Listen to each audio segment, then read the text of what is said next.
process. Senator Sullivan. Thank you, Mr. Chairman, and I really want to thank the witnesses here. I think this is one of the most important hearings of the year, certainly in this committee it is, because I think we have a great opportunity as a bipartisan group of witnesses. I want to thank Mr. Bechtel, Mr. Meyer for all you're doing for American energy. I really want to thank Mr. Booker for all you're doing for American energy and Alaska energy. The laborers up in my great state are just essential, right? Building out America, building out Alaska. Matter of fact, one of my first op-eds that I had as a new U.S. Senator in the Hill magazine, Hill newspaper, I wrote with Terry O'Sullivan, the great former, now you're the great current LIUNA president, but this is all about permanent reform and how important it is to energy, infrastructure, and number one, jobs, good jobs. So I'm going to show you just something real quick to make the point, Senator Markey, because what Senator Markey was saying, no offense, I'm friends with Senator Markey, was baloney, right? This is what my state endured. 70 executive orders and executive actions singularly focused on Alaska. We have the back to show all the, well, there's 7-0. Singularly focused on my state to shut it down, oil, gas, you name it, everything by President Biden. Alaska was the #1 target. And you think that killed jobs? Mr. Booker, it did, trust me, a lot of your members. So then President Trump comes in, which was great, because I asked him, Mr. President, you got to get rid of Biden's EOs that are crushing my state's economy. And by the way, killing American energy, right? That's not good. Biden was sanctioning Alaska more than he sanctioned Iran and Venezuela, the oil and gas. That's a fact. So President Trump comes in, he says, no, I'm going to unleash Alaska. Day one, I get this great executive order that is trying to reverse all the Biden stuff.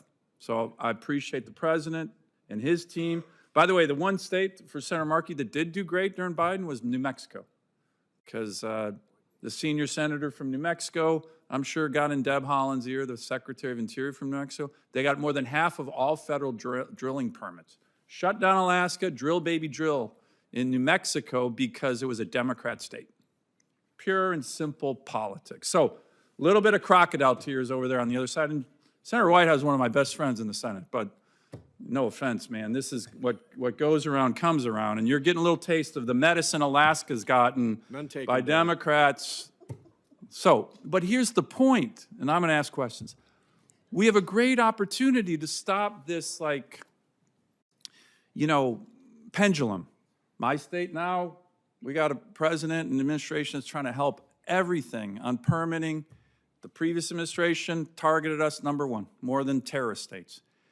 So what we need is permitting reform in the law. And this is the moment.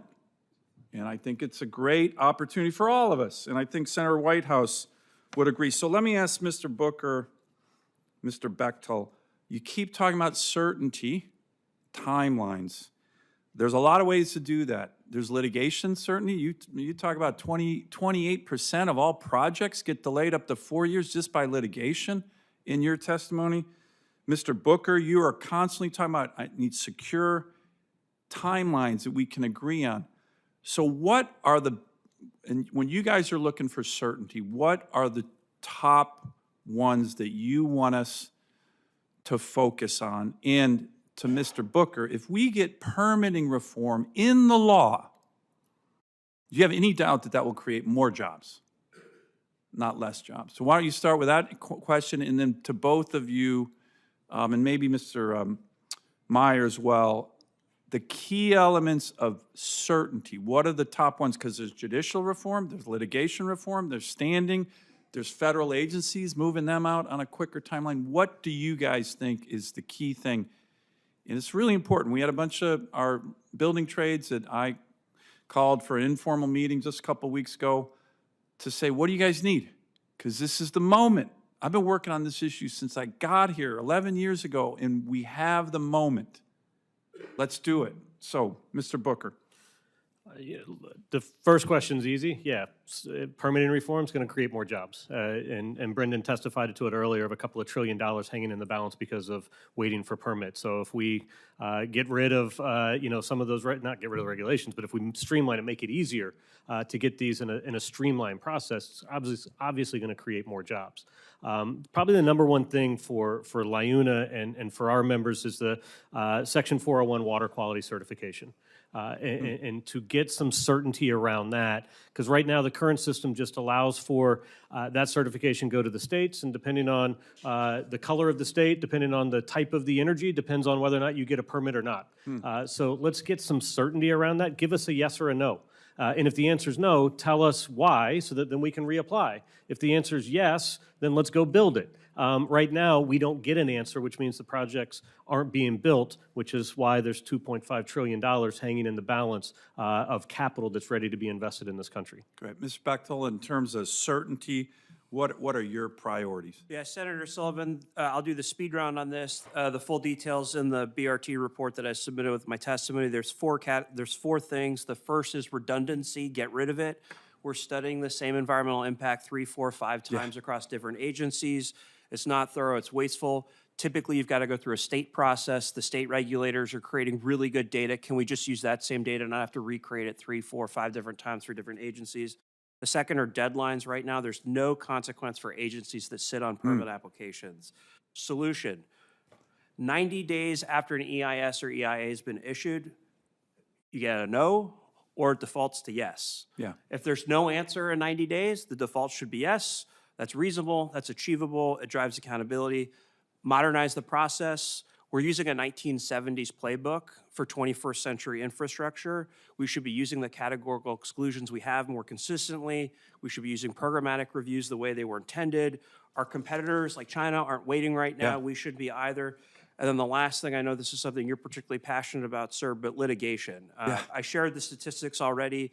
I talked earlier, average litigation delay is 4.2 years.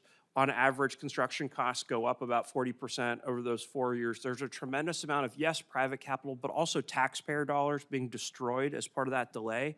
And 80% of those times in those cases, the agency's permits stand as issued. Yeah. So what are we doing here? Thank you. And just real quick, Mr. Chairman, some of you know the Donlin mine, that's one of the biggest gold mines. We've been trying to get that permitted in Alaska. It's a great opportunity now. There's a lot of great investors.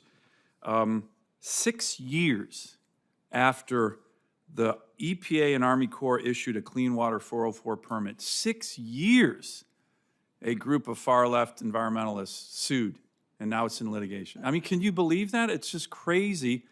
James Callahan, the head of the operating engineer, said NEPA has evolved into a massive edifice capable of destroying project after project, destroying not helping job after job in virtually every sector of the economy. We need to fix it. This is our great bipartisan opportunity to do so. And Mr. Chairman, I'd like to submit for the record this outstanding op-ed in the Hill newspaper by Terry O'Sullivan and Dan Sullivan many years ago on the need for permitting reform, showing the LIUNA Senate agreement on this important issue. Without objection. Thank you very much, Mr. Chairman.